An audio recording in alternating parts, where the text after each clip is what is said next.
Bu yer tarix, bu yer qahramonlar yotgan muqaddas tuproq. 1915-yil Chanakkale jangi faqatgina bir urush emas, butun bir millat taqdiri hal bo'lgan fojia va g'alaba edi. 1915-yil ertalab soat 9:30 da aynan mana shu hududlarda Fransiya, Angliyaning kemalari tayyor edi va ular 9:30 dan keyin mana shu Chanakkale hududlariga zarbalarni berishni boshlashgan.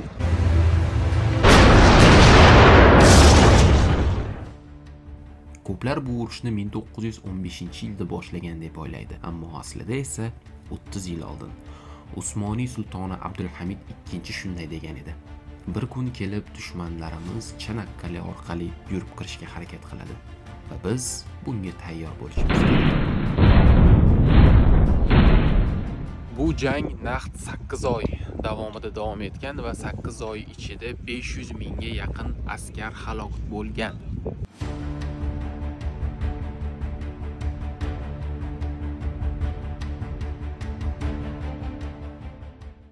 Bir tomonda dunyoning eng qudratli davlatlari Buyuk Britaniya, Fransiya, Angliya edi. Ular Usmoniylar imperiyasini butunlay yo'q qilish va Istanbulni qo'lga kiritish maqsadida edilar. Chunki Istanbul strategik jihatdan joylashuvi Yevropa bilan, Rossiya bilan hamkorlik uchun mukammal yer edi. Ular birinchi bo'lib Chanakkaleni qo'lga kiritib, keyin Istanbul uchun yo'l ochmoqchi edilar.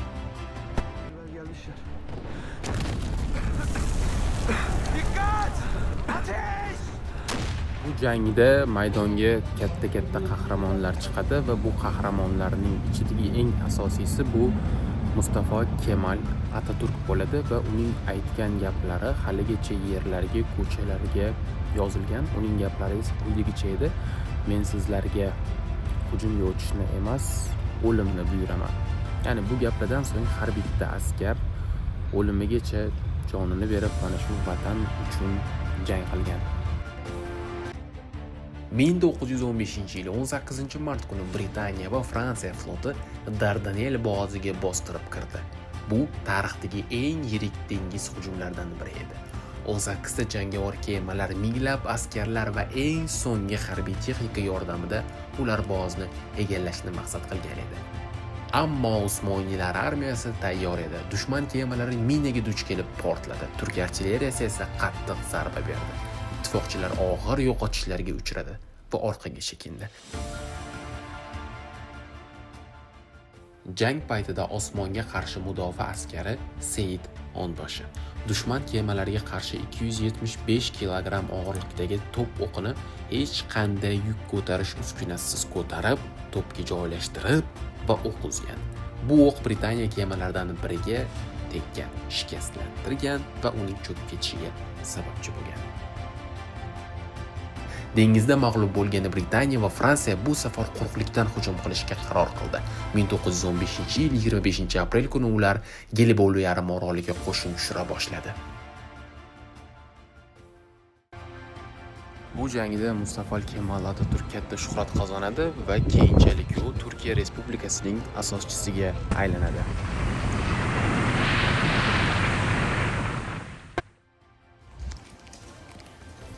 Chanakkale jangida yana bir fakt. Ikkita askar tomonidan otilgan o'qlar havoda bir-biri bilan to'qnashib ketadi va mana shu o'qlar hozir ham Istanbulning harbiy muzeyida saqlanadi.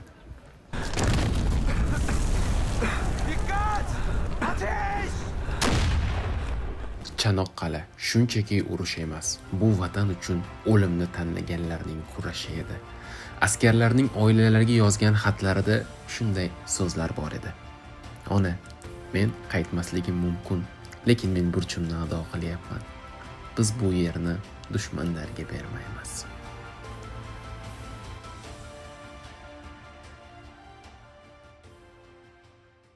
Britaniyalik askarlar jangdan so'ng mana shunday so'zlar bilan Turkiya askarlarini yod olishadi. Ular bizga dushman bo'lishi mumkin, lekin jasorat va sharaf borasida ular tengi yo'q askarlar edi.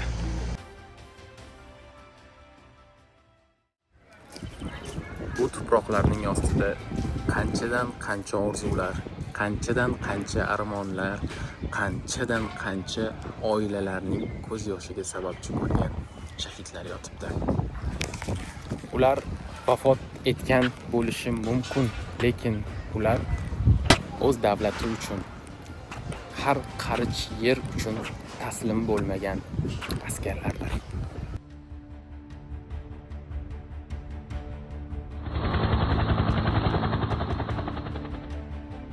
Gelibolu qirg'og'iga tushgan dushman qo'shinlariga qarshi Usmoniylar armiyasi jonbozlik bilan kurash olib bordi. Ayniqsa Mustafa Kemal Atatürk rahbarligi ostida turk askarlari mislsiz qahramonliklar ko'rsatdi.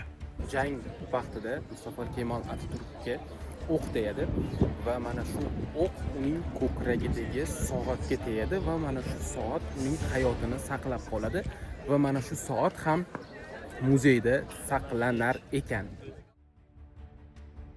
1916-yil yanvar oyida ittifoqchi kuchlar butunlay orqaga chekinishga majbur bo'ldi. Ular Istanbulni egallash orzusidan voz kechishdi. Turk askarlari dushmanning eng kuchli qo'shnilarini to'xtatdi va tarixda o'chmas iz qoldirdi. Chanoqqal'a qulamadi, Chanoqqal'a taslim bo'lmadi, Chanoqqal'a yechilmas.